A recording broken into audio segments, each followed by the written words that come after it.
Well, Maryland has water in almost every part of the state. And sometimes that water can get out of control during the flooding season. On the shores of the Severn River and the Chesapeake Bay, of course, is Annapolis, right? Yep. ABC 2's John Harrison tells us what our capital city is doing about these flooding problems.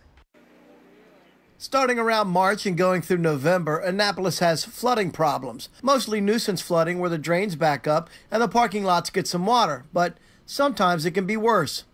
We had a lot of aging infrastructure. When Isabel came through, it did about $116 million in damage. Which is why it makes sense to spend $1 million to mitigate future flooding problems in our capital city. So we got two approaches, a long-term approach, which we got $1 million from Governor Hogan, and a short-term approach, which is putting up these dams to stop flooding in the short term. Two companies gave a demonstration of the flooding control devices. One was AquaFence. The blue canvas on the right connects to the aluminum clasps on the left, and they continue a chain as long as you want. Another flood barrier was the Tiger Dam system, a tube inflated with water that can be stacked on top of itself. Dealing with a rain event and you have 6 inches of water today, or a storm surge and you have 6 feet of water tomorrow, it's the same system you're going to use. One of the advantages of this AquaFence is that it can be installed quickly. This 7-foot section of this fence can be put up by one person in under a minute.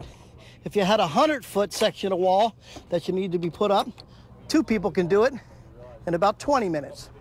The only way we're going to mitigate our flood issues is to try a myriad of different things in flood control techniques.